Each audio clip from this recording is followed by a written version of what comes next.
Hello dear students, क्या हाल चाल। तो आई होप आप सब मस्त होंगे, मजे में होंगे, स्वस्थ होंगे और आपकी पढ़ाई मस्त चल रही होगी।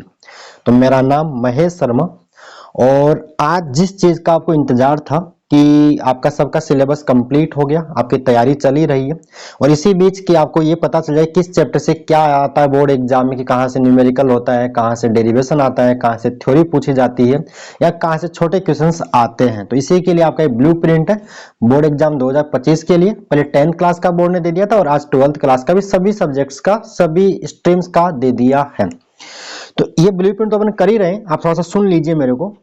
अगर आप बोर्ड का में अच्छे मार्क्स लाना चाहते हो, देखिए ब्लू प्रिंट है, इसको बोर्ड फॉलो करे या नहीं करे ये कोई गारंटी नहीं है। जनरली फॉलो होता है लेकिन गारंटी नहीं है। इसके लिए क्या करना है फिर आपको, तो जो करना है क्या, आपको पहले आप सिलेबस कंप्लीट कर लीजिए और बोर्ड के जितने भी क्वेश्चंस पिछले 10-11 साल में पूछे, 10 साल के कर लो, 5 साल के तो करने ही करने होते हैं, 10 साल के कर लो तो और भी अच्छा रहेगा। तो वो क्वेश्चंस आपको मिलेंगे कहाँ पे, तो वो सारे क्वेश्चंस मैंने 2013 से लेके 2023 तक नए सिलेबस के अकॉर्डिंग, देखो हुआ क्या है, बोर्ड ने कई बार सिलेबस चेंज कर दिया 2013 के बाद में। पहले एनसीईआरटी, फिर बीच में राजस्थान बोर्ड, फिर 22 अभी 23 में और चेंज किया था लास्ट टाइम, 24 वाले सेशन के अंदर। तो मैंने 24 के दिन लास्ट टाइम मैंने क्या किया है, जितने भी क्वेश्चंस थे 13 से लेके 23 तक, वो सभी मैंने सिलेबस, नए सिलेबस के अकॉर्डिंग सोल्व करवा रखे हैं। कुछ क्वेश्चन में एक्स्ट्रा है जो मैंने जानबूझ के लिखे हुए हैं, लेकिन वो 19 में सारे आप ये समझिए, जो एक्स्ट्रा दिया वो कुछ ना कोई कॉन्सेप्ट समझाने के लिए दिया होगा, मैंने करवाया होगा। तो मैंने सारे क्वेश्चंस आपको करवा रखे हैं 2013 से 2023 तक इसी चैनल के ऊपर, आरबीएसई फिजिक्स क्लासेस के ऊपर। आप प्लेलिस्ट चेक कर लीजिए, तो वो आपको करने ही करने हैं। उसके बाद ये जो ब्लूप्रिंट दिया है बोर्ड ने, इसको भी फॉलो करना है। अगर आपका सिलेबस पूरा हो गया, पुराने क्वेश्चंस और साथ में ब्लूप्रिंट के अकॉर्डिंग अगर आप तैयारी करते हो तो आपको 95 प्लस, इवन आप 100 में 100 नंबर लाने से कोई नहीं रोक सकता। तो ये काम आपको करना है और चैनल को सब्सक्राइब जरूर कर लीजिए, इससे मेरा भी मोटिवेशन थोड़ा सा बना रहता है, कि मोटिवेशन आता है थोड़ा सा कि हाँ चलो बच्चे देख रहे हैं, तो कुछ जो कर रहे हैं, जो आपके लिए मेहनत कर रहे हैं वो दिखे। चलिए चलो शुरू करते हैं इस बार ब्लूप्रिंट में। देखो इस बार किया क्या है, इस बार आपको देंगे 18 तो दे दिया इस बार बोर्ड ने ऑब्जेक्टिव क्वेश्चन, 10 खालिस्तान फिल इन द ब्लैंक्स, आपके 10 अति लघु रचनात्मक क्वेश्चन। आपका फिल जो ऑब्जेक्टिव और फिल इन द ब्लैंक्स हर एक आधा नंबर का रहेगा, तो ये आपके 14 मार्क्स के हो जाएंगे ऐसे।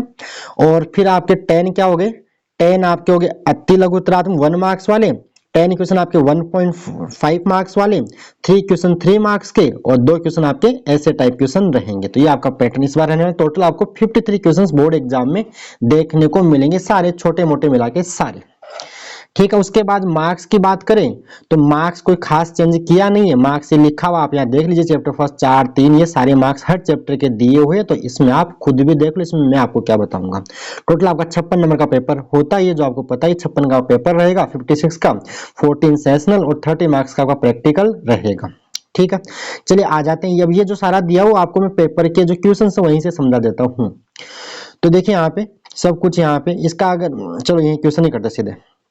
तो क्वेश्चन नंबर फर्स्ट, बाकी सब बात आपको यहाँ पढ़ ही लोगे, जो भी निर्देश वगैरह पेपर के आप पढ़ लेना है। तो चलिए आ जाते सीधा क्वेश्चंस के ऊपर, किस चैप्टर से क्या दिया हुआ है। तो आपके टोटल पहले क्वेश्चंस देखते हैं, 18 तो क्वेश्चन हो जाएंगे। तो क्वेश्चन नंबर फर्स्ट क्या बोला, देखिए आर त्रिज्या के एक समान आवेशित पतले गोलीय खोल के कारण उसकी सतह के अंदर किसी बिंदु पर विद्युत क्षेत्र का मान होगा, मतलब electric field inside spherical shell, ये बोलना चाहते हैं। The value of electric field due to uniformly charge thin spherical shell of radius R at any point inside its surface. मतलब बात क्या है कि आपके पास कोई स्फेरिकल सेल है, इसके रेडियस आर बोल रखी है, तो इसके इनसाइड में इलेक्ट्रिक फील्ड कितना होता है, तो ये आपको E is equal to value कितनी होती है, E की वैल्यू 0 होती है। इनसाइड कितनी होती है, E इन कितना होता है, 0 होता है। तो इसका आंसर क्या रहेगा, 0 यानी 0। ऑप्शन सी इसका करेक्ट रहेगा। क्लियर, आगे आ जाते हैं। अगला क्वेश्चन, एक कूलाम आवेश से निर्गत विद्युत फ्लक्स, एक कूलाम आवेश से निर्गत विद्युत फ्लक्स होता है। The electric flux from 1 coulomb charge is, तो यहां आपको यूज करना है गॉस लॉ। तो गॉस लॉ क्या बोलता है, फाई इज इक्वल टू क्या होता है, Q अपॉन एप्सिलॉन नॉट होता है। तो एक कूलम चार्ज, मान लीजिए यहाँ पे एक कूलम चार्ज रखा है, इसको आप स्फीयर के सेंटर पे अज्यूम कर लो, इसे क्लोज कर लो, तो इसके जो इलेक्ट्रिक फ्लक्स पास होगा वो क्या होगा, Q की वैल्यू 1, तो 1 अपॉन एप्सिलॉन नॉट, इसको आप सोल्व कर लीजिए।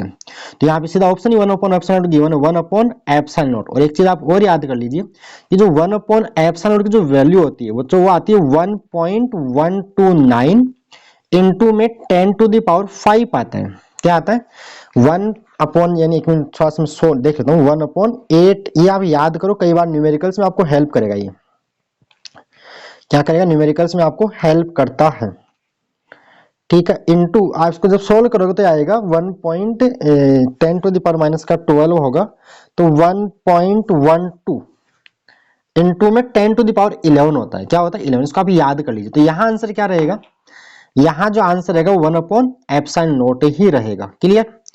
अगला क्वेश्चन बोला है, संधारित्र में संचित ऊर्जा ज्ञात करने का सूत्र निम्न में से नहीं है। सूत्र नहीं पूछ रहा है, ये बोला कौन सा नहीं है ऊर्जा का। The formula to find the energy stored in a capacitor is not one of the following, इनमें से कौन सा नहीं है। तो देखो हाफ सी वी स्क्वायर होता ही, हाफ क्यू वी होता ही, क्यू स्क्वायर बाई 2c होता ही नहीं होता, ये तो तीनों होते हैं। इन्होंने पूछा कौन सा नहीं होता है, तो कौन सा नहीं होगा, एक मिनट, कौन सा नहीं होगा, ये नहीं होगा आपका हाफ सी स्क्वायर, यानी ऑप्शन बी इसका सही रहेगा। क्लियर। आगे बोल रखा है नेक्स्ट क्वेश्चन, किसी चालक का विद्युत प्रतिरोध, किसी चालक का विद्युत प्रतिरोध इलेक्ट्रिकल रेजिस्टेंस उस चालक की, मतलब इन किस पे डिपेंड कर रहा है, कि ताप में वृद्धि होने पर घटता है, आकृति पर निर्भर नहीं करता परंतु केवल उसके आयतन पर निर्भर करता है, अनुप्रस्थ काट क्षेत्र में वृद्धि होने पर बढ़ता है, या चालकता में वृद्धि होने पर घटता है। इंग्लिश में पढ़ लेते हैं। The electrical resistance of a conductor decrease with increase in its temperature. तो देखो होता क्या है, कंडक्टर्स का जो रेजिस्टेंस है, चालकों का जो प्रतिरोध ताप बढ़ाने पर बढ़ता है। तो इन्होंने गलत बोला है, अगर आप टेम्परेचर को इंक्रीज करोगे तो रेजिस्टेंस इंक्रीज होगा, तो ये तो गलत बात हो गई। बोला ना कि के किस पर क्या होता है, तो ये गलत हो गया। फिर क्या बोल रहा है, is independent of its shape but depends only on its volume, ये भी गलत हो जाएगा। Increase with increase in its cross section area, तो देखो आर क्या होता है, रो एल बाई ए होता है। अगर आप क्रॉस सेक्शन अनुप्रस्थ काट को बढ़ाओगे तो रेजिस्टेंस क्या होगा, घटेगा। ये तो बोल रहा बढ़ रहा नहीं, ये भी गलत हो गया। तो decrease with increase in its conductivity, decrease with increase its conductivity, बात ये सही है कि चालकता में वृद्धि होगी तो प्रतिरोध इसका मतलब घटेगा। तो चालकता में वृद्धि होने पर क्या होता है, चालकता में वृद्धि होने पर इसका डी सही रहेगा, चालकता में वृद्धि होने पर घटता है। ठीक है, आराम से क्वेश्चन में सारी बातें बोलो, टाइम लगेगा लेकिन थोड़ा सा मैं सारी बातें आपको साथ साथ समझा दूंगा यहाँ पे जितना हो सकेगा। ठीक है, अगला क्वेश्चन बोला है, एक विद्युत आवेश Q नियत वेग v से चुंबक के क्षेत्र B के लंबवत दिशा में गतिशील है, तो आवेश पर कार्यरत चुंबकीय बल का परिमाण होगा। मतलब एक आपका इलेक्ट्रिक चार्ज है, इंग्लिश वाले इंग्लिश में पढ़ लीजिए, पढ़ लेते हैं चलो। An electric charge Q is moving with uniform velocity v in the perpendicular direction of magnetic field B, magnitude of magnetic force acting on the charge. तो बच्चों फॉर्मूला क्या होता है इसका, मैग्नेटिक फोर्स का जो फॉर्मूला होता है वो होता है Q V B sine theta होता है। ये होता है जहां Q charge, V velocity, magnetic field, theta होता है angle between V vector and B vector, यानी वी और बी के बीच का कोण होता है थीटा। ठीक है, अब ये थीटा कितना बोला है, लंबवत परपेंडिकुलर में थीटा 90 हो जाएगा, तो साइन 90 की वैल्यू कितनी हो जाएगी, 1 हो जाएगी। साइन 90 की वैल्यू 1 हो जाएगी, तो आंसर क्या रहेगा, सीधा सीधा क्यू वी बी इसका आंसर रहेगा। तो ऑप्शन सी इसका सही रहेगा, सही इसका सही रहेगा, क्यू वी बी इसका आंसर रहेगा। क्या रहेगा इसका आंसर, क्यू वी बी इसका आंसर रहेगा। अगला सीधा सीधा क्वेश्चन नंबर 6, सीधा फॉर्मूला क्या बोला है, चुंबकीय प्रवृत्ति तथा आपेक्षिक चुंबकशीलता में सही संबंध है। तो ये होता है mu R is equal to, क्या होता था, mu R is equal to होता है आपका क्या होता है, मेरे को भी नहीं याद है क्या, यह होता है आपका mu R is equal to होता है 1 प्लस एक्स एम होता है। ठीक है, इसको आप जीटा एम भी बोलते हो। तो ये जिसमें वो देख लो, ये तो दिया हुआ नहीं, तो देखो यहाँ दिया हुआ है एक्स एम को आप म्यू आर माइनस 1 लिख सकते हैं इसको। तो सही क्या हो जाएगा आपका, ये वाला सही रहेगा। बोलो क्लियर है, इसका बी, यानी नीचे इंग्लिश मैंने पढ़ी नहीं है, the correct relation between magnetic susceptibility and relative permeability is, तो इसका आंसर क्या रहेगा, X M is equal to mu R minus 1 रहेगा। क्यों? क्योंकि mu R is equal to क्या होता है 1 प्लस एक्स, जी टाइम, इसको मैं एक्स ही पढ़ता हूँ, इसको जी टाइम भी बोलते हैं। अब आपसे एग्जाम में इसकी वैल्यू देके आपके म्यू आर की वैल्यू भी पूछी जा सकती है, ऐसा भी क्वेश्चन एग्जाम में चाहिए तो बना सकता है एग्जामिनर। ठीक है, अगला क्वेश्चन बोल रहा है प्रेरकत्व की विमा होगी द डायमेंशन ऑफ इंडक्टेंस। तो बच्चों इसका जो यूनिट होती है ना, इसकी यूनिट होती है वैसे हेनरी होती है, इसी को हम बोलते हैं वेबर पर एम्पियर बोलते हैं, वेबर पर एम्पियर हेनरी, या इसकी जो मैं सारी यूनिट आपको लिख देता हूँ, यूनिट्स होगी तो विमा अपने आप, डायमेंशन अपने आप आ जाएगी। तो इसकी जो इंडक्टेंस बोल दीजिए, इंडक्टेंस या म्यूचुअल इंडक्टेंस या सेल्फ इंडक्टेंस की जो यूनिट होती है वो वेबर पर एम्पियर होती है, इसी को हेनरी भी लिखते हैं, और यही होता है जूल पर एम्पियर स्क्वायर भी होता है, इसी को वोल्ट सेकंड पर एम्पियर भी बोलते हैं। मैं सारी यूनिट्स आपको बता दी ऐसा यूनिट्स। अब डायमेंशन आप ये वाला फॉर्मूला यूनिट यूज कीजिए, तो जूल कार्य होता है, वर्क होता है, तो देखो ये बन जाएगा, कार्य की होती है m1 l2 t minus two, नीचे करंट ऊपर आके a माइनस टू बन जाएगा, जिसकी जो विमा आएगी m1 l2 t minus two a minus two. इसका ऑप्शन जो सी है, ऑप्शन सी इसका सही रहेगा, m1 l2 t minus two a minus two इसका सही आंसर रहेगा। अगला क्वेश्चन फेराडेज लॉ लिखा हुआ साफ साफ, क्या बोला है, प्रेरित विद्युत वाहक बल का परिमाण चुंबकीय फ्लक्स में परिवर्तन की दर के बराबर होता है, यह नियम किसने दिया? The magnitude of the induced EMF electromotive force is equal to the rate of change of magnetic flux, this law is given by, तो ये फेराडेज का लॉ, फेराडे लॉ, ये तो this law is given by Faraday. Clear है, तो इसका answer होगा Faraday द्वारा, फेराडे। क्लियर, आगे देखिएगा अगला छोटा सा न्यूमेरिकल एक, क्या बोला है, 25 मिली हेनरी का एक शुद्ध प्रेरकत्व 220 वोल्ट के प्रत्यावर्ती स्रोत से जुड़ा हुआ है, यदि स्रोत की आवृत्ति 50 हर्ट्ज हो तो परिपथ का प्रेरकीय प्रतिघात, यानी आपको बोला है pure inductor of 25 milli henry is connected to a source of 220 volt, the inductive reactance of the circuit if the frequency of source is 50 hertz will be. तो यहाँ पे आपको जो इंडक्टिव रिएक्टेंस है उसका फॉर्मूला पता होना चाहिए, जिसको हम एक्स से दिखाते हैं, तो एक्स एल जो होता है वो आपका ओमेगा इंटू एल होता है, एक मिनट एक मिनट एक मिनट, एक्स एल क्या होता है आपका ओमेगा इंटू एल होता है। अब यहाँ ओमेगा होती है एंगुलर फ्रीक्वेंसी, वो गिवन नहीं है, तो इसको अपन जो ओमेगा को अपन लिख सकते हैं 2 पाई एफ बोल दो या न्यू से इसको डिनोट करते हैं, या एफ से भी दिखाते हैं, तो 2, अब वैल्यूज पुट करो, 2 पाई 3.14 आएगा, फ्रीक्वेंसी आपको कितनी गिवन है 50 हर्ट्ज गिवन है, यहाँ पे लिखने में थोड़ी सी फ्रीक्वेंसी कितनी गिवन है आपको 50 गिवन है, और साथ में एल गिवन है 25 मिली हेनरी, मिली को आप 10 टू द पावर माइनस का 3 लिखिए। जब आप सोल्व करोगे तो इसका आंसर आपको मिलेगा, सोल्व करने पे जो आंसर इसका मिलेगा देखो ये 6.28 हो जाएगा, आप सोल्व कर लेना 2 पाई, बाकी सोल्व करने पे इसका जो आंसर आएगा 7.85 into 10 to the power minus का 3 ओम इसका आंसर रहेगा, ऑप्शन डी इसका आंसर रहेगा। ऐसे क्लियर है ना, आप नोट कर लीजिए, नोट्स पेन कॉपी साथ में लेके बैठिए, तो ऐसा हो जाए तो सही क्या होगा इसका, ऑप्शन डी इसका सही रहेगा, ये वाला। क्या बात क्लियर है? अगला क्वेश्चन है जल शोधन में जीवाणुओं को मारने में उपयोग होता है, the waves used to kill bacteria in purification of water. तो यहाँ पे क्या होगा, ये पराबैंगनी यूवी रेज होती है, अल्ट्रा वायलेट रेज, इसका सही आंसर सी रहेगा। उसके बाद बोला है वाई के सापेक्ष हीरे का क्रांति कोण, the critical angle of diamond with respect to air, तो ये होता है 24.41 डिग्री। एक टेबल बना के दे रखी बुक में, तो ये डेटा आप इसको, ये आपको याद ही होना चाहिए, ठीक है। इसका जो रिफ्रैक्टिव इंडेक्स होता है वो 2.42 होता है, किसका, डायमंड का, ये भी आप याद कर लीजिए साथ में। यहाँ पे क्रिटिकल एंगल पूछा तो अगली बार क्या पता है रिफ्रैक्टिव इंडेक्स ही पूछ ले, तो 2.42 होता है। उसके बाद बोल रखा है मेलस के नियम का गणितीय रूप है, the mathematical form of Malus law, तो ये क्या होता है I is equal to I naught cos square theta, ये वाला फॉर्मूला से आपको याद होना चाहिए, I is equal to I naught cos square theta इसका आंसर रहेगा। अगला question Einstein, very very important, Einstein photo electric equation, Einstein की प्रकाश विद्युत समीकरण का रूप नहीं है, कौन सा नहीं है, देखो होता क्या है, ये क्या होता है कि आप जो एनर्जी देते हो वो दो पार्ट में डिवाइड होगी, एक तो वर्क फंक्शन कार्यफलन और एक मैक्सिमम काइनेटिक एनर्जी के फॉर्म में। तो इसको E को आप H लिख दो, फाई को आप H न्यू नॉट लिख दो। अब यहाँ केमेक्स तो बोला नहीं है, तो केमेक्स को अपन हाफ एम वी स्क्वायर लिख सकते हैं, और V को यहाँ पे मैक्स लेंगे। तो अब जब आप देखोगे तो देखो ये वाला नहीं रहेगा, बाकी सारे बनेंगे। ई वी नॉट क्या होता है, तो इस वी नॉट को बोलते हैं वी नोट जहाँ कहीं लिखा हुआ ना, ये वी नोट है, वी नोट का ये वी नोट देखो फर्स्ट में लिखा हुआ है, तो वी नोट जो होता है उसको बोलते हैं स्टॉपिंग पोटेंशियल निरोधी विभव बोलते हैं। तो सही कौन सा नहीं होगा, देखो बाकी ये भी इसका रूप होता है, आपने पूरा नोट्स में पढ़ा, देखो ये पढ़ा है तो है आपने, ये भी होगा ये भी होगा, लेकिन ये नहीं होगा। तो सही कौन सा हो जाएगा, ये बोल रहा कौन सा नहीं है नहीं, वो नहीं पूछ रहा है कौन सा नहीं है, तो कौन सा नहीं होगा, तो आपका डी इसका सही आंसर रहेगा। क्लियर, ठीक है। आगे बात करते हैं, नेक्स्ट क्वेश्चन गिवन है, हाइड्रोजन परमाणु की निम्नतम अवस्था में ऊर्जा -13.6 इलेक्ट्रॉन वोल्ट है, जो फिक्स होती है। इस अवस्था में इलेक्ट्रॉनिक गतिज ऊर्जा होगी, तो the ground state energy of A hydrogen atom is -13.6 electron volt.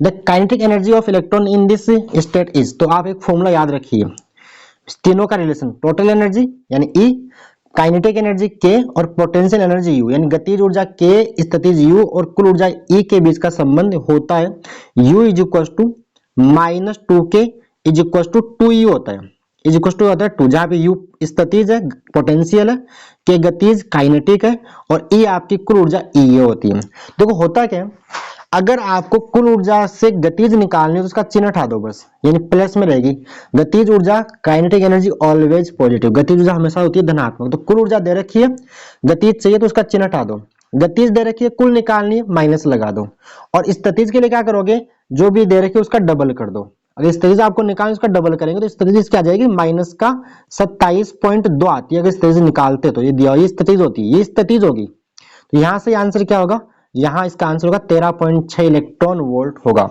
Clear. अगला क्वेश्चन, रदरफोर्ड मॉडल के अनुसार निम्नलिखित में से कौन सा कथन सही नहीं है, सही नहीं है, सही है ये नहीं बताना है, सही नहीं है ये बताना आपको। तो क्या बोला, किसी परमाणु के भीतर उसका अधिकांश भाग खाली है, बिल्कुल है, most part of the atom is empty होता है, सही बात है, most of the space inside an atom is empty, ये सही बात है। ये बोला कौन सा सही नहीं है, तो सही हो गया। फिर बोला परमाणु का अधिकांश द्रव्यमान तथा उसका कुल धनावेश उसके केंद्र पर केंद्रित होता है, बिल्कुल सही बात है। Most part of the mass of the atom and its positive charge are concentrated at its centre, बिल्कुल सही बात है, ये भी नहीं हो सकता, ये गलत पूछना चाह रहा आपसे। उसके बाद बोल रहा है नाभिक के चारों ओर इलेक्ट्रॉन उन पर कार्यरत कूलम्ब बल के प्रभाव में परिक्रमा करते, बिल्कुल, यानी the electrons revolve around the nucleus under the influence of coulomb force, बिल्कुल सही बात है, सेंट्रीपिटल फोर्स यहां से कूलम्ब फोर्स ही मिलता है। तो गलत कौन सा हो जाएगा, आगे इस मॉडल द्वारा परमाणु की स्थायित्व को स्थापित किया गया, नहीं, ये तो इसकी कमी है, ये स्थायित्व को, स्टेबिलिटी को तो समझाता ही नहीं है, यानी Rutherford model does not explain stability of atom, ये तो इसके अपने ड्रॉबैक्स पढ़ी है ना, कमियां पढ़ी है ना। तो सही क्वेश्चन के अकॉर्डिंग आंसर सही कौन सा होगा, इसका डी सही रहेगा। क्या रहेगा, डी, इस मॉडल द्वारा परमाणु की स्थायित्व को स्थापित किया, नहीं ये गलत बात है, ये इसका आंसर होगा, इसका ऑप्शन डी सही रहेगा। क्या सही रहेगा, ऑप्शन डी, द इसका सही रहेगा। अगला क्वेश्चन बोल रखा है, ये डेटा आपको याद होना चाहिए, नाभिकीय संलयन अभिक्रिया में 4 हाइड्रोजन परमाणु मिलकर एक मतलब हीलियम परमाणु बनाते हैं, तो इस प्रक्रिया में मुक्त ऊर्जा तो ये होती है 12.86 मेगा इलेक्ट्रॉन वोल्ट, इंग्लिश आप पढ़ ही लोगे, आंसर मैं आपको बता देता हूँ, 12.86 मेगा इलेक्ट्रॉन वोल्ट इसका आंसर रहेगा। कहां गया, 12.86 मेगा इलेक्ट्रॉन वोल्ट इसका आंसर रहेगा। अगला क्वेश्चन, परम शून्य ताप पर नेज अर्धचालक होता है, तो परम शून्य ताप का मतलब होता है 0 केल्विन।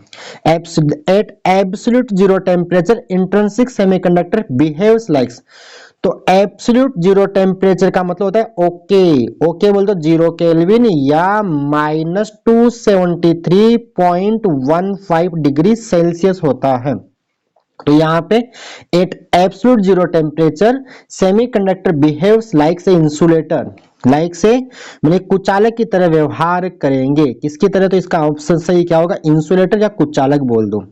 अगला क्वेश्चन बोला है निम्न में से कौन सा तत्व गहराई अशुद्धि है, तो ये आप याद ही कर लीजिए, यहाँ तो गहराई या दाता अशुद्धि, यानी आपसे एक्सेप्टर या डोनर इंप्योरिटीज एग्जाम में पूछता है, या majority charge carriers, minority charge carriers, मतलब पी टाइप, एन टाइप, ये या मतलब कौन से अल्पसंख्यक होते हैं, कौन से बहुसंख्यक होते हैं। तो यहाँ पे देखो दाता जो कौन सा बोल रहा है, गहराई, तो गहराई के आपको एग्जाम्पल में सारे याद ही करवाता हूँ, जो बोरोन आपका हो गया, एल्यूमिनियम हो गया, गैलियम हो गया, इंडियम हो गया, ये वाले आप याद कर लो। बिना इलायची गरम इंडियन टी आता है ना नीचे, तो ये वाले आपके होते हैं गहराई अशुद्धि के एग्जाम। इंडियम भी है इसमें, कौन सा होगा, इंडियम भी हो जाएगा, ये तो गहराई है। और जो डोनर होती है दाता, वो होती है नाइट्रोजन, फास्फोरस, आर्सेनिक और एंटीमनी। नेपाल, पाकिस्तान, ऑस्ट्रेलिया सब बीमार वाले ही है, ठीक है। ये इसकी ट्रिक मैंने बता दी है। तो ये कौन सी, ये दाता वाली है, ये कौन सी आपकी, ये डोनर है, डोनर मतलब दाता है ये। और इधर वाली कौन सी है, गहराई है, यानी एक्सेप्टर है। तो यहाँ पे क्या पूछ रहा है अपने से, एक्सेप्टर ही पूछ रहा है, तो ये इंडियम इसका आंसर रहेगा। बाकी ये सारी डोनर है, दाता है, शुद्धि होगी ये वाली। क्लियर। अगला question, fill in the blanks आ गया। विलगित निकाय का कुल आवेश सदैव, the total charge of an isolated system is always conserved, क्या रहेगा, संरक्षित रहेगा, संरक्षित होता है। क्या होता है, संरक्षित होता है। क्या बात क्लियर है। अगला क्वेश्चन बोलना चाह रहा है अपने से ये, ठीक है, ये वाला clear. Second, fill in the धारा घनत्व का ऐसा ही मात्रक, द ऐसा यूनिट ऑफ करंट डेंसिटी। ये क्वेश्चन से एक तरह से बोर्ड के रिपीट क्वेश्चन है। इसका यूनिट होता है एम्पियर पर मीटर स्क्वायर। क्या होगा, ampere per metre.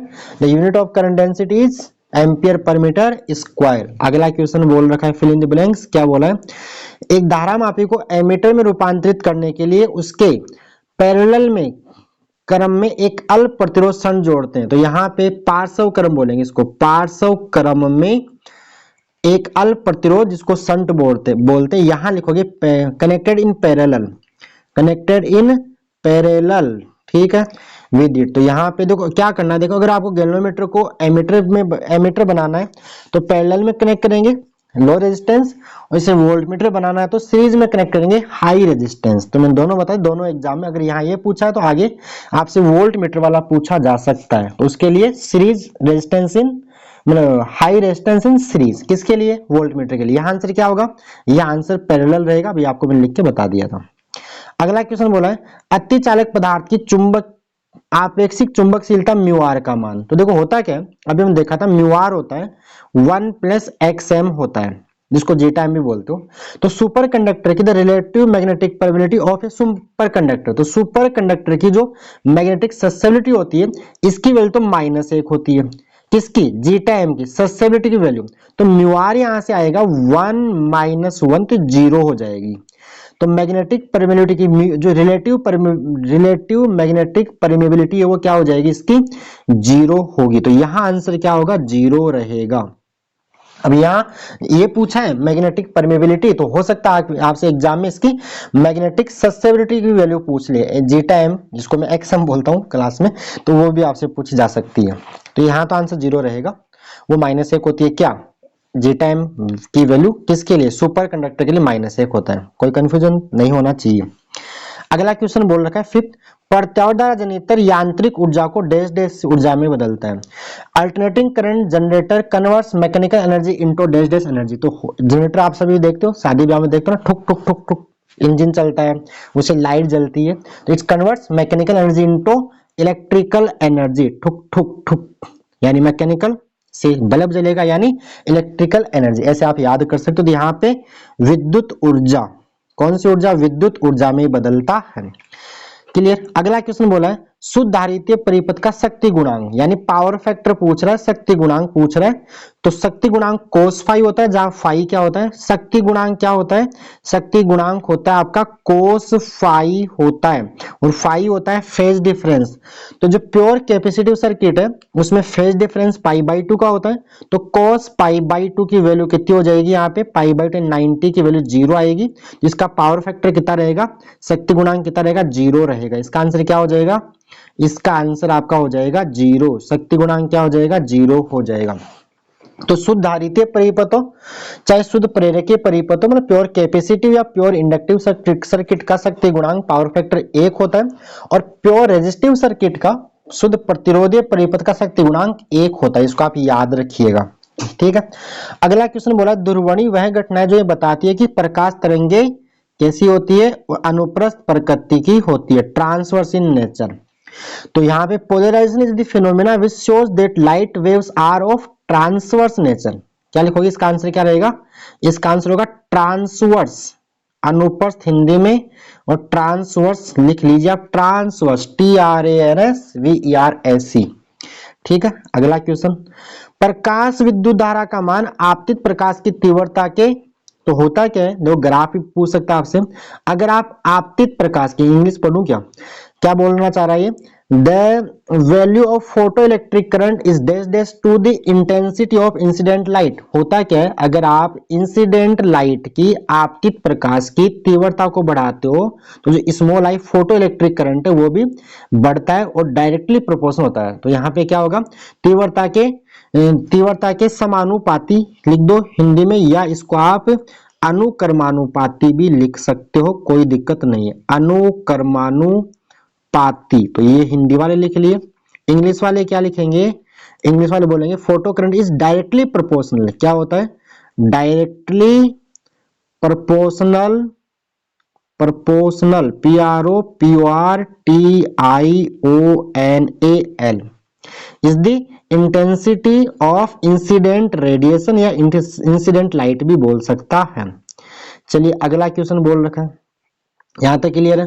Thompson model में परमाणु का आकार रदरफोर्ड परमाणु के आकार से डैश डैश होता है। तो दोनों सेम ही होते हैं, आकार तो दोनों सेम ही बता रखा है, बस रदरफोर्ड ने ये बोला है कि जो इलेक्ट्रॉन्स वो रिवॉल्व करते हैं, चक्कर लगाते हैं, और थॉमसन क्या बोल रहे थे कि वो विराम में रहते हैं, चिपके रहते हैं कहीं कहीं पे, मतीरे के बीज की तरह, तरबूज मॉडल।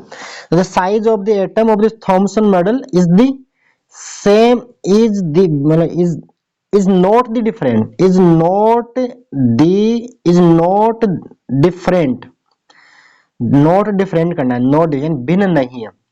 क्या लिखोगे, भिन्न नहीं है, भिन्न नहीं होता है, भिन्न नहीं होता है, not different the atomic size in Rutherford's model. दोनों का साइज सेम होता है, मतलब भिन्न नहीं, यहां पे आंसर आएगा भिन्न नहीं, नॉट डिफरेंट।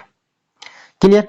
अगला क्वेश्चन बोल रखा है, कार्बन, सिलिकॉन, जर्मेनियम पदार्थों का डैश डैश गुणधर्म इनके चालन बैंड और संयोजकता बैंड के बीच के ऊर्जा अंतराल पर निर्भर करता है। तो आप जानते हो ये वाला संयोजकता बैंड, ठीक है, क्या होगा आपका, नीचे क्या होगा वैलेंस बैंड, ऊपर क्या होगा कंडक्शन बैंड, और बीच में क्या होता है आपका ईजी होता है, बीच में क्या होता है आपका ईजी होगा, एनर्जी गैप रहेगा, क्या रहेगा, एनर्जी गैप रहेगा, ईजी रहेगा। ये क्या हो गया, एक मिनट थोड़ा सा रुकना, ठीक है, एनर्जी गैप तो किस पे डिपेंड करता है ये चीज, तो यहाँ पे जो चालकता गुणधर्म होगा ना, देख dash dash property of the carbon, silicon and germanium metal depends on the energy gap between their conduction band। तो यहां पे आएगा चालकता, क्या आएगा, चालकता। इंग्लिश में क्या लिखोगे, कंडक्टिविटी, कंडक्टिविटी, कंडक्टी CONDUCTIVI, कंडक्टिविटी। क्लियर। तो ये हो गया आपके ऑब्जेक्टिव और फिल इन दी ब्लैंक्स। आगे बात करते हैं नेक्स्ट क्वेश्चन। अब डेफिनेशन से आप देखो अनुमान लगा सकते हो, देखो इस चैप्टर से आप डेफिनेशन पूछी जाएगी इलेक्ट्रिक डाइपोल मूवमेंट की, ठीक है, आपको डेफिनेशन याद कर ली, न्यूमेरिकल सॉल्व करवा देते हैं। अगला जो क्वेश्चन बोला हुआ है, 3 माइक्रोफेरेड के 3 संधारित्र समांतर क्रम में जुड़े, इनकी तुल्य धारिता बताइए। तो 3 है समांतर में, तो समांतर का फॉर्मूला होता है CP = C1 + C2 + C3, तीनों बराबर है, तो आप 3 + 3 या 3 × 3 भी सीधा कर सकते हो। इसका आंसर आएगा 9 माइक्रोफेरेड। क्या होगा, 9 माइक्रोफेरेड। अगला क्वेश्चन है, इंपॉर्टेंट ही रहता है, ये चुंबकीय, ये इंग्लिश मैंने पढ़ी नहीं, टोटल आपको यहाँ पे इक्विवेलेंट कैपेसिटेंस बतानी थी। अगला क्वेश्चन बोल रखा है, if magnetic monopole existed how would the Gauss law of magnetism be modified. यानी ये बोलना चाह रहा है कि अगर मोनोपोल एग्जिस्ट करते तो जो आपका चुंबक, जो गाउस नियम है वो क्या बनता है चुंबकत्व के अंदर, तो ये बन जाता आपका, देखो वैसे क्या होता है, किसी क्लोज सरफेस से जो पास होने वाला मैग्नेटिक फोर्स कितना होता है, 0 होता है। अगर आपके मैग्नेटिक मोनोपोल एग्जिस्ट करते तो ये फॉर्मूला बनता है ऐसा, यहाँ पे आता आपका क्या आता म्यू, वो देखिए आपका इलेक्ट्रिक फील्ड का गॉस लॉ, देखो क्या होता है, EDS = Q/(E/Epsilon। तो यहाँ बनता है ये μ0 इनटू में QM, जहां पे QM क्या होगी, मैग्नेटिक परमेबिलिटी, ठीक है, जिसको ध्रुव प्रबलता भी बोलते हैं, क्या बोलते हैं, सॉरी पोल स्ट्रेंथ बोलते हैं, पोल स्ट्रेंथ ध्रुव प्रबलता इसको बोलेंगे। तो ये बनता है इसका आंसर, ये आंसर बनता। क्लियर। अगला क्वेश्चन बोलना चाह रहा है, अगला क्वेश्चन बोल रखा है, कि m चुंबक के आघूर्ण तथा 2l लंबाई वाले छड़ चुंबक के केंद्र से 8 दूरी पर उसकी x पर स्थित किसी बिंदु पर इसके चुंबक के क्षेत्र का सूत्र लिखो और r का मान 12 से आपको ज्यादा अज्यूम करना है। Write the formula of magnetic field at a point located on the axis of a bar magnet with magnetic moment m and length 2l at a distance r। तो बात क्या है, ये बोलना चाह रहा है कि आपके पास एक क्या है, बार मैग्नेट है, ठीक है, उसकी लेंथ आप कितने अज्यूम कर लीजिए, 12 अज्यूम कर लीजिए। इसका सेंटर ये मान लो, सेंटर से आपको 8 दूरी पे क्या बताना है, मैग्नेटिक फील्ड बताना है। तो आप जो इलेक्ट्रिक डाइपोल की एक्सिस पे जो इलेक्ट्रिक फील्ड होता है वो क्या, 2 K/r³ होता है। तो इसका जो आंसर होता है वो होता है μ0/4 रहेगा, μ0/4 लिखा है मैंने, और यहाँ आएगा 2m/r³, जहां पे m क्या आपका चुंबक के आघूर्ण मैग्नेटिक मूवमेंट बन जाएगा। ठीक है, ये क्या बोलना, मैग्नेटिक मूवमेंट, तो ये इसका आंसर रहेगा बस। तो देखो आप खुद देख सकते हो 1 मार्क्स में आपसे सीधे सीधे क्या पूछ रहा है, फॉर्मूले वगैरह पूछ रहा है। तो आप जितने भी फॉर्मूले और यूनिट वगैरह है आप सबकी याद कर लो, जितने भी छोटे छोटे डेफिनेशन है आप याद कर लीजिए। यही पैटर्न रहेगा बोर्ड के अंदर भी, ऐसा ही रहेगा, इसके बाहर कुछ जाने वाला नहीं। और साथ में आपको पुराने क्वेश्चन करने, इतना कर लोगे तो काम आपका आसान हो जाएगा, बेड़ा पार हो जाएगा। चलिए आगे देखते हैं। अगला क्वेश्चन बोल रखा है यहाँ पे कि आपको यहाँ पे ये लेंस लो का क्वेश्चन हो गया। आपको क्या बताना है, वो बताना है डायरेक्शन करंट वर्ग किधर बहेगा। तो इसमें क्या होगा, आपको सीधे यहाँ तो पॉजिटिव पूछा, तो इसमें ए आपका प्लस होगा और बी आपका इसमें माइनस रहेगा। अगला क्वेश्चन बोल रखा है दर्पण के रेखीय आवर्धन को परिभाषित कीजिए, define linear magnification of mirror. तो मैग्निफिकेशन क्या होता है, HI/HO, height of image upon height of object. It is defined at the ratio of height of image to the height of object. आप लिख लीजिए या हिंदी में लिख बोले तो प्रतिबिंब ऊंचाई व बिंब ऊंचाई के अनुपात को क्या बोलते हैं, आवर्धन बोलते हैं। क्लियर। अगला क्वेश्चन यहाँ पे बोल रखा है एक उत्तल लेंस द्वारा किसी समतल तरंगागर के अपवर्तन के पश्चात प्राप्त तरंगागर को चित्र द्वारा निरूपित कीजिए। Represent the wave front obtained after refraction of a plane wave front by a convex lens. तो देखो होता क्या है, ये बोलना ऐसा चाह रहा है कि आप मान लीजिए प्लेन वेव फ्रंट W लिखा है यहाँ पे, W मतलब वेव फ्रंट, यहाँ पे क्या है कॉन्वेक्स लेंस, ऐसा बनेगा।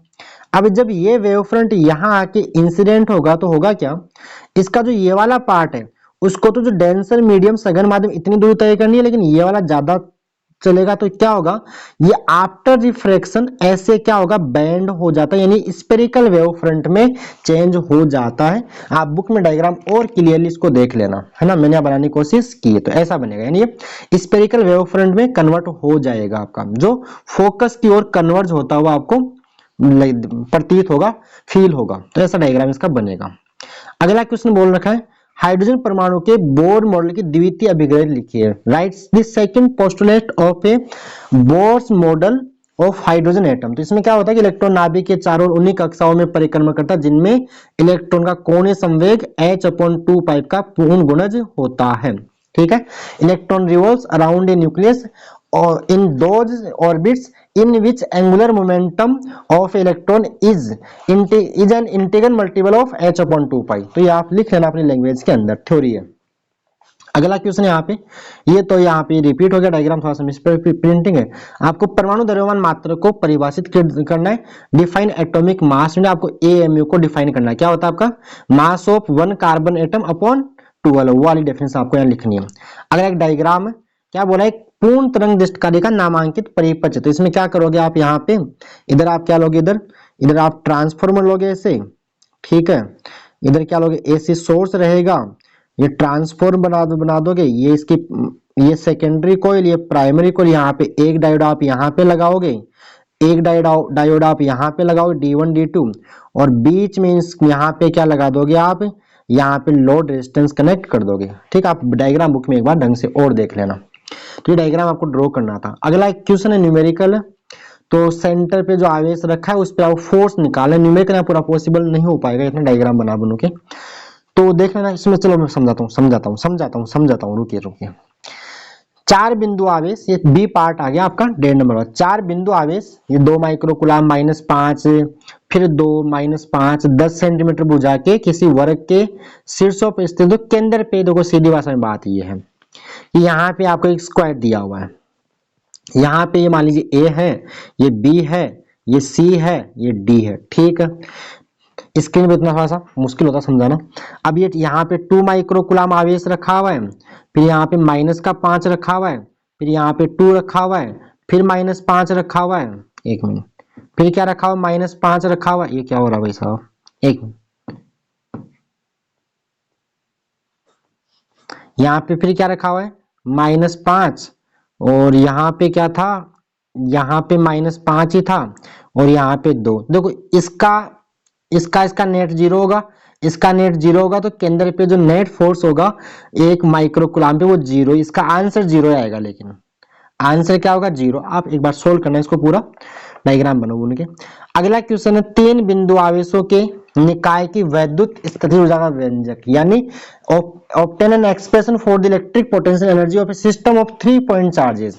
तो जो फॉर्मूला होता है आपका कौन सा, U इज इक्वल टू के Q1 Q2 upon R12 plus के Q2 Q3 upon R23 R23 plus यहाँ पे एक और आएगा के Q1 Q3 बटे में R13। ये वाला डेरिवेशन आपको ड्राइव करना है, ये 2023 में इस क्वेश्चन पूछा था। अगला क्वेश्चन यहाँ पे छोटा सा न्यूमेरिकल है, देखो आप अनुमान लगा सकते हो किस चैप्टर से क्या आएगा। अभी न्यूमेरिकल किससे दिया, ये वाला छठे चैप्टर से दिया, तो यहाँ से न्यूमेरिकल आएगा श्योर है। ये सातवां किससे, 90 से, तो यहाँ से न्यूमेरिकल आएगा, मतलब इन चैप्टर से न्यूमेरिकल आपको पूछा जाएगा। ऐसे आप पेपर को देखे, ब्लूप्रिंट को देखे आप अनुमान लगा सकते हो किससे क्या पूछा जाएगा। तो देखिए यहाँ पे ये क्वेश्चन तो आसान ही है। 2 मीटर लंबी धात्विक छड़ को 50 चक्कर प्रति सेकंड की आवृत्ति से 2 टेस्ला के चुंबकीय क्षेत्र में घुमाया जाता है। छड़ के सिरों के मध्य प्रेरित विद्युत वाहक बल का मान ज्ञात कीजिए। यानी आपके पास एक 2 metre long metallic rod is being rotated in a uniform magnetic field of 2 tesla at a frequency of 50 revolution per second, यानी 50 hertz. Find the value of the induced EMF between the ends of the rod. तो सीधा formula, मैं data नहीं लिख रहा हूँ, सीधा लिखता हूँ। तो फॉर्मूला होता है E is equal to B omega L square by 2 formula होता है। बात क्लियर। अब यहाँ ओमेगा ना देके आपको देखो फ्रीक्वेंसी दे रखी है, अगर रेडियन पर सेकंड में दिया होता है तो ओमेगा बन जाता है, यहाँ फिर एफ गिवन है, जिसको आप देखो ओमेगा को लिखिएगा आप 2 पाई एफ लिख दो या 2 पाई न्यू लिख दो, मैं न्यू से दिखाता हूँ इसको, एल स्क्वायर बाई 2 बनेगा। तो 2 यहाँ से 2 से 2 कट जाएगा, तो जो आंसर रहेगा वो रहेगा बी, और यहाँ पे पाई रहेगा, न्यू रहेगा और एल स्क्वायर रहेगा। क्या बात क्लियर है। तो जो बी की वैल्यू आपको 2 रखनी है, पाई की वैल्यू 3.14 रखनी है, न्यू गिवन है 50 गिवन है, और एल का वर्ग यहाँ पे करोगे तो 2 का वर्ग बन जाएगा। इसको जब आप सोल्व करोगे तो जो आपको आंसर मिलेगा, मैं एक बार सोल्व करके आपको बताता हूँ। 2 इंटू में जो आ रहा है 3.14 आएगा, थोड़ा सा रोकना, 3.14 इंटू में कितना देखो 50 करोगे आप, और इंटू में 2 स्क्वायर यानी आप 4 कर लो, तो जो आंसर मिल रहा है वो मेरे इसका आंसर आ रहा है, आप कैलकुलेशन चेक कर लेना, वो आ रहा है 1256 वोल्ट आएगा इसका आंसर, 1256 इसका वोल्ट आंसर रहेगा। ये फॉर्मूला होता है सीधा सीधा, ठीक है भाई। बी गिवन 2 टेस्ला गिवन है, ओमेगा को मैंने 2 पाई एफ लिख दिया, जिसको आप एफ या न्यू से दिखाते हो, एफ फ्रीक्वेंसी को मैंने यहाँ न्यू से दिखा रखा है, क्लियर। तो इसका आंसर हो गया। तो ये चैप्टर नंबर 6 के न्यूमेरिकल के लिए बोल रहा है।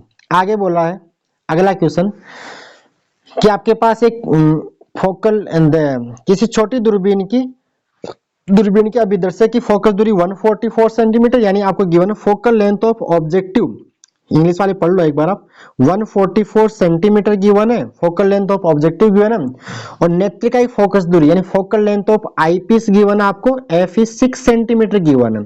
और पूछ रहा क्या रहा है, चाह रहा है अपने से कि दूरबीन की आवर्धन क्षमता और अभिदर्शक और नेत्रिका के बीच की दूरी ज्ञात कीजिए, मध्य की दूरी ज्ञात कीजिए।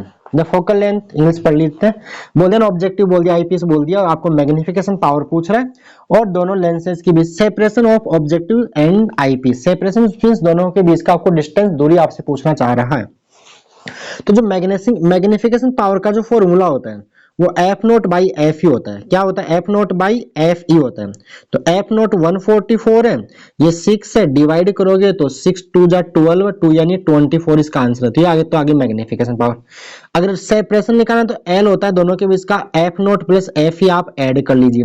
जब दोनों को ऐड करोगे तो 144 प्लस 6 करना आप, तो मिलेगा आपको 150 150 सेंट, सॉरी माइनस 100 लिख दिया, ये मिलेगा आपको 150 मिलेगा, 150। बोलो क्लियर? तो इसका आंसर आ जाएगा। आराम से पेन को भी बैठो, लेके बैठो, नोट कर लो, पॉज कर लो वीडियो को और फिर नोट करते जाओ। सारी बात मैं बोल तो रहा हूँ ना, ठीक है भाई। अपने पास उतना सेटअप तो है नहीं, अपन तो यहीं से काम चला रहे हैं, स्क्रीन से ही। चलो आगे देखिएगा। अगला क्वेश्चन बोल रखा है विस्थापन धारा को परिभाषित करके इसके सूत्र की व्युत्पत्ति and define displacement current and derive its formula. तो डेफिनेशन तो क्या होगी? The current produce due to changing electric field is called displacement current, यानी परिवर्ती विद्युत क्षेत्र के कारण उत्पन्न धारा क्या कहलाती है? विस्थापन धारा। और फॉर्मूला का डेरिवेशन इतना यहाँ पॉसिबल नहीं हो पाएगा, नोट्स में देखना। जो होता है I D is equal to epsilon naught D phi, phi यहाँ पे इलेक्ट्रिक फ्लक्स होगा, बटे में डी टी आएगा, ये इसका फॉर्मूला होता है। लास्ट ईयर फॉर्मूला पूछा था, इस बार डेरिवेशन पूछ लिया पूरा।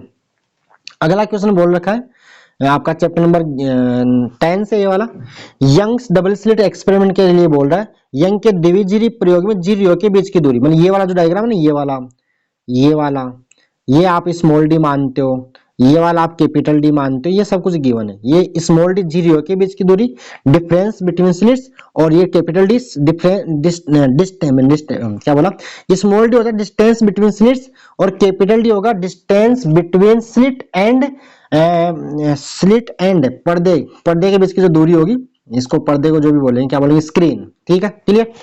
तो ये वाला आपका, तो जो दिया हो वो देख लेते हैं।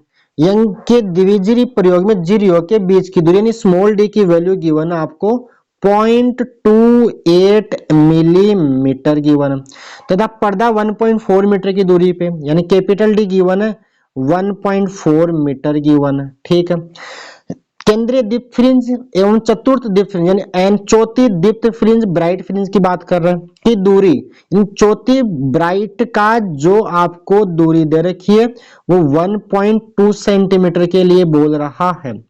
तो प्रयोग में उपयोग किए गए प्रकाश का तरंग दैर्ध्य ज्ञात कीजिए। इंग्लिश आप पढ़ी लोगे। In YDAC the slits are separated by 0.28 mm and the screen is placed 1.4 meter away. The distance between central bright and the fourth bright fringe is measured to 1.2 centimeter. Determine the wavelength of light used in this experiment. In the experiment, तो यहाँ formula आपको याद होना चाहिए। Y4 nth bright जो होता है वो n lambda capital D by small D होता है। सारी वैल्यूज रखनी है, तो आप यूनिट चेक कर लेना सारी। देखो y की जो वैल्यू है ये आपको रखनी है, y nth ब्राइट गिवन है, मतलब फोर्थ ब्राइट हो जाएगा यहाँ पे। तो y फोर्थ ब्राइट, यहाँ n का मान 4 करो तो ये आपको गिवन है 1.2 into 10 to the power minus का 2 करना। उसके बाद आप n की वैल्यू 4 करना, लेमडा फाइंड आउट करना है, d की वैल्यू आप 1.4 लिख देना, नीचे स्मॉल d को 2.28 mm है। तो 0.2 इंटू में यहाँ पॉसिबल नहीं हो रहा है, 10 की घात माइनस का 3 लिखोगे। अब आप जब सोल्व करो इसका जो आंसर आएगा वो पूरा सोल्व करने के बाद में सब कुछ बोल दिया, लिखने में थोड़ी सी यहाँ पे हो रही है, तो आप कॉपी पेन लेके बैठिए, लिख लो। तो ये जो आंसर आएगा सोल्व करने के बाद लेमडा आपको मिलेगा 6000 एंगस्ट्रॉम। कैलकुलेशन एक बार आप ढंग से चेक कर लेना, क्लियर है? ठीक है, मीटर में ऐसा मिलेगा आपको 6 इंटू 10 टू द पावर का 7 मीटर मिलेगा। इसको मैंने एंगस्ट्रॉम में चेंज कर दिया। ठीक है, तो ये आएगा इसका आंसर। अगला क्वेश्चन है आपको हाइगेंस तरंग सिद्धांत से का उपयोग करके प्रकाश के परावर्तन के नियमों की व्याख्या। तो वो डायग्राम बना के आपको, ये जो डायग्राम आपको पता होगा ना, ये वाला डायग्राम बना के ऐसे प्रूव करना होता है, ये वाला, ये आपको प्रूव करना है। तो एग्जाम में यकीन मानिए यहाँ से पूछेगा, अपवर्तन का पूछेगा, यहाँ से अपवर्तन एग्जाम में पूछेगा, कर लेना। ठीक है, हाइगेंस थ्योरी को यूज करके। अगला क्वेश्चन है गाइगर मार्शल प्रयोग के अंदर जो एक डायग्राम में सीधा बताता हूँ आपको, ये जो डायग्राम बनता है वो ग्राफ बनाना है, और जो डिस्टेंस ऑफ क्लोजेस्ट अप्रोच, निकटतम पहुंच की जो दूरी होती है उसका डेरिवेशन जो करना होता है, उसके लिए करना क्या, आपको गतिज ऊर्जा को स्थितिज ऊर्जा के बराबर सोल्व करना होता है। ठीक है, तो ये आप कर लेना। फिर आपका सीधा थ्योरेटिकल क्वेश्चन है, ये आप नाभिकीय विखंडन और संलयन में दो अंतर बताने हैं, difference between fusion and nuclear fusion, आपको डिफरेंस ये आपको नोट्स में से ही करना पड़ेगा। आगे वाले जो क्वेश्चन है चैप्टर नंबर 14 से, ये थ्योरी के क्वेश्चन है, यहाँ से आपको इस बार ये वाले क्वेश्चंस, इस टाइप क्वेश्चन पूछे जाएंगे, तो आप यहाँ से कर लेना। एक तो हाफ वेव रेक्टिफायर और फुल वेव रेक्टिफायर दोनों करना, उनमें से एक आपको एग्जाम में मिल जाएगा। हाफ वेव अर्ध तरंग दृष्टकारी, पूर्ण तरंग दृष्टकारी, और अगर 22 और पस 22 में जो कैरेक्टरिस्टिक कर्व है, अभिलाक्षणिक जो वक्र है इस पे, अगर 22 पस 22 और अर्ध तरंग निष्क्रिय, पूर्ण तरंग निष्क्रिय कर लेना, इन्हीं में से आपको एक पक्का यहाँ पे मिलेगा 100%। ठीक है, आगे जो क्वेश्चन है, अब छोटे ये वाले क्वेश्चन पॉसिबल नहीं हो पाएंगे यहाँ पे। ये तो किरचॉफ का संधि और लूप नियम आपको बताना है, यानी किरचॉफ फर्स्ट लॉ जो होता है वो सिग्मा आई बराबर 0 होता है, और दूसरा सिग्मा डेल्टा वी बराबर 0, वो बताने थे यहाँ पे। ये जो न्यूमेरिकल है, तो परिपथ जाल का समतुल्य प्रतिरोध, तो इसका जो आंसर होता है वो होता है 5/6 इंटू आर होता है। इसका जो आंसर आपको बता ही देते हैं। जो ये वाला जो क्वेश्चन है, इसका फॉर्मूला होता है आर इक्विवेलेंट होता है, वो होता है 5/6 आर होता है। तो बोल क्या रखा है, 10 ओम आंतरिक प्रतिरोध के घनीय जीवे से जुड़ी है, परिपथ जाल में 3 ओम प्रतिरोध के 12 प्रतिरोधक है। तो 5/6 और यहाँ पे 3, तो इसका आंसर आएगा 5/3 ओम, इसका आंसर होगा। ठीक है, ये क्वेश्चन अगर आपको डिटेल से देखना है तो जो मैंने पुराने क्वेश्चंस करवा रखे हैं पीवाईक्यूज, उनमें भी आपको ढंग से लिखा हुआ मिल जाएगा, सॉल्यूशन अच्छी तरह से वहां पे करवाया हुआ। एक तरह से बोर्ड का रिपीटेशन क्वेश्चन है, यहाँ पे शायद डेटा चेंज कर दिया, ये वाला 3 ओम कर दिया इसको, पहले इसको शायद एक बार 6 से पूछा था, एक बार 2 से, ऐसा कुछ पूछा था, इस बार 3 कर दिया है। क्लियर, तो ये रिपीट हो रखा है। अगला क्वेश्चन बोल रखा है, किसी चालक के मुक्त इलेक्ट्रॉन के अपवाय वेग के लिए व्यंजक पूछ रहा है। अपवाय वेग का जो व्यंजक होता है आपका VD vector is equal to minus small E capital E vector बटे में एम इंटू में टू, ये वाला डेरिवेशन आपसे पूछना चाह रहा है अपवाय वेग का। फिर क्या बोला हुआ है, 0 डिग्री सेंटीग्रेड ताप पर एक चालक का प्रतिरोध एक्स ओम है। आपको ये बोलना चाह रहा है कि जो आर नोट की वैल्यू वो तो कितनी गिवन है, एक्स ओम है। फिर बोल रहा है कि जिस पर चालक का वह ताप ज्ञात कीजिए जिस पर चालक का प्रतिरोध 4x हो जाता है, यानी वो टेम्परेचर आपको फाइंड आउट करना है जहां पे रेजिस्टेंस क्या हो जाएगा 4x, तो वो टेम्परेचर आप T मान लीजिए और रेजिस्टेंस क्या बोलना चाह रहा है 4x हो जाएगा। और ये आपको अल्फा की वैल्यू गिवन है, कितना गिवन है alpha, 0.4 into 10 to the power minus का 10 2 गिवन है। तो आप फोन लगा दो, आप RT is equal to R naught into में 1 plus alpha delta T, formula आप लगा दो। तो RT कितना गिवन है 4x गिवन है, आर नोट कितना है x है, 1 प्लस एल्फा, एल्फा की वैल्यू कितनी गिवन है 0.4 इंटू 10 की घात माइनस का 2, और यहाँ पे आप t माइनस 0 कर लो, क्या करो t माइनस 0 करोगे तो देखो होगा क्या, यहाँ से x से x कट जाएगा, इज इक्वल टू 4 रहेगा, और यहाँ पे 1 प्लस क्या रहेगा 1 प्लस ही रहेगा, और यहाँ पे होगा 0.4 into 10 to the power minus का 2 इंटू टी आएगा।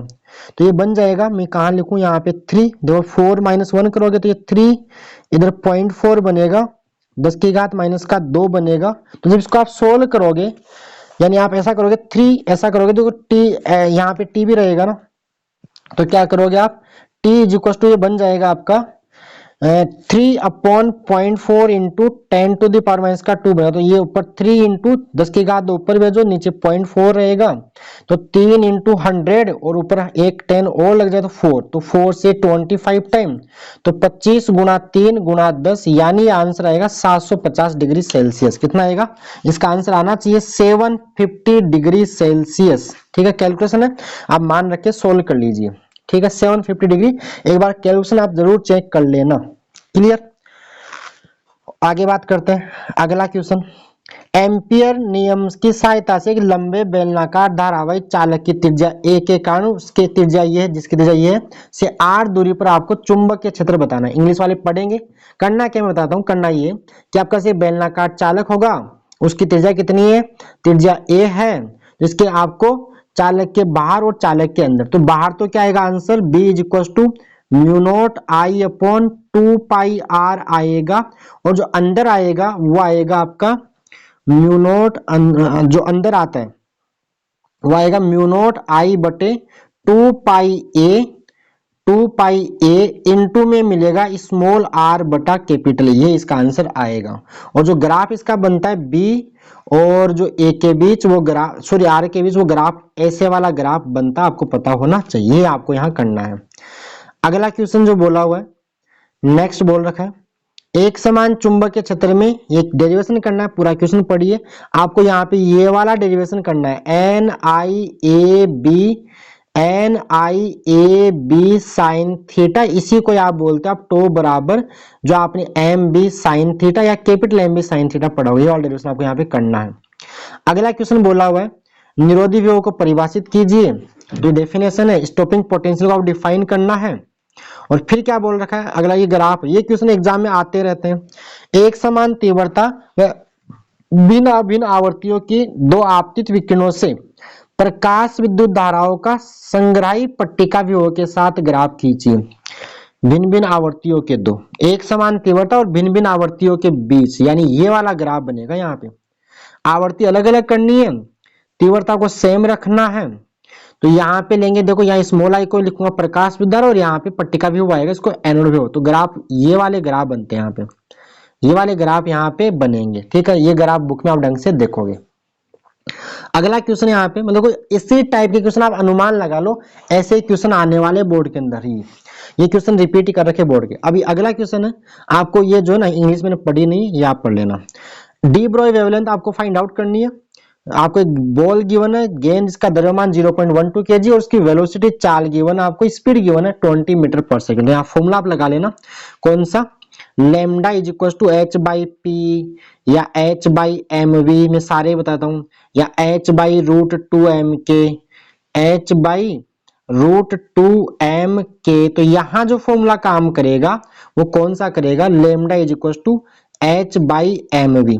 एच प्लांक नियतांक होता है, जो नहीं गिवन है याद होना चाहिए, 6.63 into 10 to the power minus का 34 करोगे, m का मान आप 0.12 करोगे और v का मान आप 20 करोगे। इसको सोल्व करने में जो भी आपको आंसर मिलेगा वो मिलेगा 6.63। चलो मैं कर देता हूँ, 6.63 को डिवाइड किससे करना है आपको, इसको डिवाइड करना आपको 0.12 इंटू 20 से डिवाइड करोगे तो ये आ रहा है 2.76 इंटू में 10 टू द पावर माइनस का 34 मीटर इसका आंसर रहेगा, सीधा क्वेश्चन से।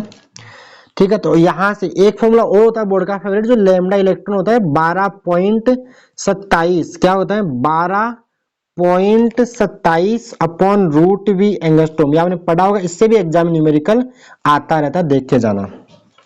अगला क्वेश्चन यहाँ पे बोला हुआ है, ठीक है, ये हो गया। उसके बाद आपको वर्क फंक्शन कार्यफलन की डेफिनेशन बतानी है, और एक जो ग्राफ बोला है, एक समान आवर्ती और भिन्न भिन्न तीव्रताओं के दो आपतित विकिरणों के लिए नहीं, आपको फ्रीक्वेंसी सेम करनी है, और क्या बोल रहा है इंटेंसिटी अलग अलग करनी है, और फिर आपको बताना है फोटो इलेक्ट्रिक करंट, प्रकाश विद्युत धारा और पट्टिका जो आपका पट्टिका विभव को क्या बोला हुआ यहाँ पे, radiation frequency variation with collector plate potential. तो ये वाला ग्राफ यहाँ बनेगा, इसका ग्राफ कौन सा बनेगा, ये वाला ग्राफ बनेगा यहाँ पे, ये वाला ग्राफ। फ्रीक्वेंसी सेम रखनी है तो स्टॉपिंग पोटेंशियल चेंज नहीं होगा और भाई करंट बढ़ेगा।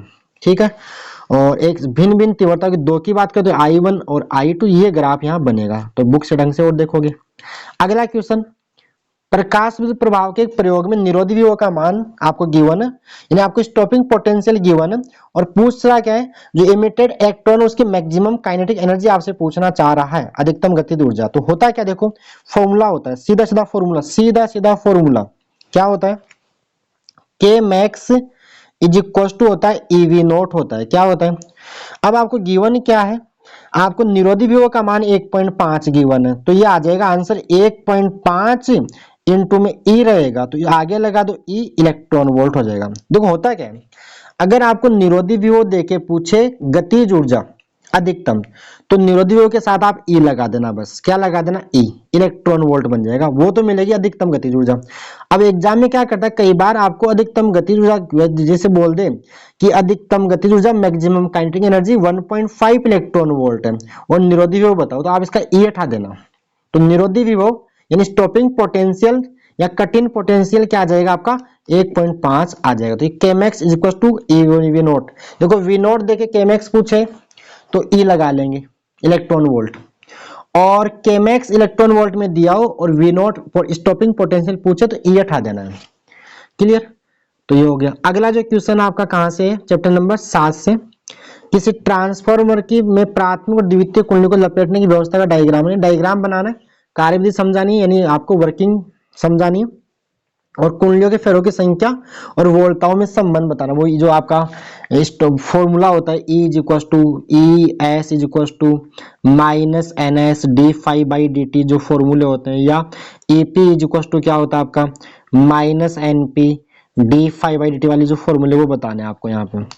क्लियर। आगे एक न्यूमेरिकल बोल रखा है, एक अपचाई यानी आपका स्टेप डाउन जो वोल्टेज कम करता है, 2200 वोल्ट को 220 वोल्ट में परिवर्तित करता है, यानी कन्वर्टेड क्या होगा आपका 2200 volt into 220 volt. If the number of turns in primary coil, यानी प्राथमिक कुंडली में 1600 फेरे तो द्वितीय कुंडली में सेकेंडरी कॉइल में आपको number of turns find out करना। तो यहाँ सीधा फॉर्मूला लगाओगे, सीधा फॉर्मूला VS बटा VP बराबर NS बटा NP, ये पूछना चाह रहा आपसे।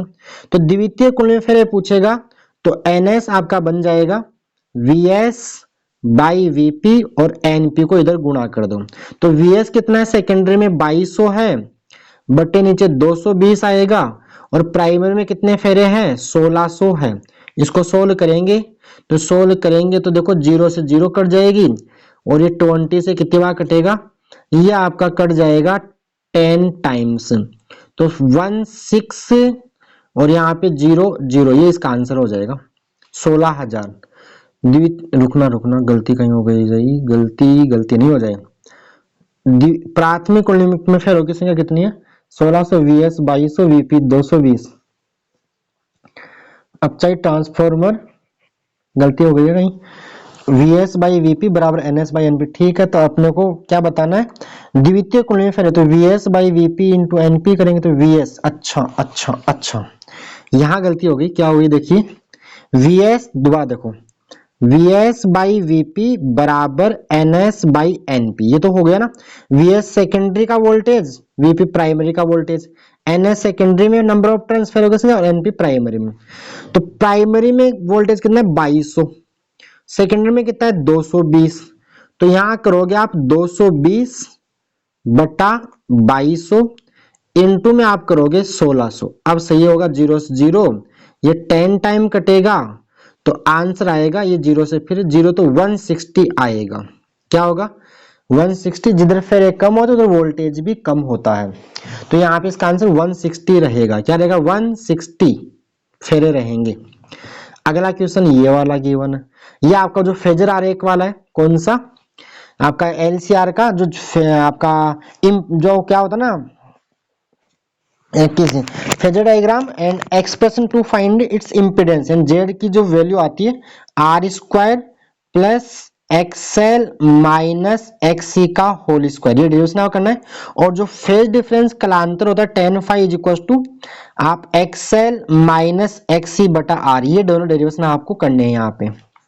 अब यहाँ अगला जो बोला हुआ है, क्या बोला है, किसी LCR श्रेणी प्रत्यावर्ती परिपथ में in series LCR alternating circuit R की वैल्यू 25 ओम है, XL XC ये गिवन है, तो आपको इसकी इंपीडेंस पूछ रहा है। अभी मैंने फॉर्मूला लिखा आपको, Z is equal to R² plus इसी से कर रहा हूँ ना सेकंड को XL माइनस XC का होल स्क्वायर। अब देखो यहाँ ध्यान से देखो, ये 212 ये 212, ये टर्म 0 हो जाएगी, तो सीधा क्या करोगे आप 25 का स्क्वायर करोगे तो आंसर इसका 25 ओम ही आ जाएगा। इसका जेड कितना आएगा, इसका जेड 25 ओम ही आ जाएगा। इंपेडेंस प्रतिबाधा इसकी 25 ओम ही रहेगी।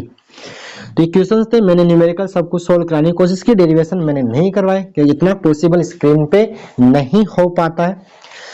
तो देखिए हुआ क्या है, अब आपने सोल्व तो कर लिया, अब आप अनुमान लगा लो जिस चैप्टर से जो क्वेश्चन दिया है ना, कि बड़ा क्वेश्चन कहाँ से, परिभाषा कहाँ से, ऐसे ही क्वेश्चन आपको बोर्ड में देखने को मिलने वाले, बस आगे पीछे कुछ कर सकता है, लेकिन जहां से न्यूमेरिकल है वहां से न्यूमेरिकल ही देगा। तो मैं आपको एक चीज फिर बोलूंगा, आपको तैयारी ब्लूप्रिंट के अकॉर्डिंग तो करनी है, लेकिन साथ में बोर्ड के पुराने क्वेश्चंस और लगा के जाने हैं। अगर आप बोर्ड के क्वेश्चन कर गए तो फायदे में रहोगे, नुकसान में नहीं रहोगे। आप यकीन मान लीजिए बोर्ड के जितने भी क्वेश्चन आपको मिलेंगे 2025 के एग्जाम में, वो लगभग सारे क्वेश्चंस पुराने क्वेश्चन से रिपीट मिलेंगे। कुछ क्वेश्चंस ऑब्जेक्टिव में और फिल इन द ब्लैंक्स में आपको एक दो नए क्वेश्चन मिल सकते हैं, बाकी कोई क्वेश्चन आपको नया नहीं मिलेगा। बड़े क्वेश्चंस के अंदर। छोटे क्वेश्चंस में नए क्वेश्चंस बन सकते हैं। जो बड़े सेक्शन सी और डी तो पूरा पीवाईक्यूज होगा, सेक्शन बी में भी आपके लगभग पीवाईक्यूज मिलेंगे, सेक्शन ए के अंदर आपको कुछ क्वेश्चंस नहीं मिल सकते हैं, जिसके लिए आपको करना क्या है, आपके जो नोट्स है उसमें सारे फॉर्मूले, यूनिट, डायमेंशन और डेफिनेशन से आप याद रखिए, आपके छोटे सवाल गलत हो ही नहीं सकते। बस ये काम आप कर लेना, साथ में पुराने क्वेश्चंस भी कर लेना है। तो ध्यान से आपने सुन लिया होगा। तो ये था आपका ब्लूप्रिंट के साथ साथ कुछ आपके लिए जानकारी पेपर के लिए। तो अब अगर आपको वीडियो अच्छा लगा तो वीडियो को लाइक कर दीजिए और चैनल को सब्सक्राइब कर लीजिए और वीडियो को अपने दोस्तों के साथ भी शेयर कीजिएगा। ठीक है, ओके प्यारे बच्चों, धन्यवाद।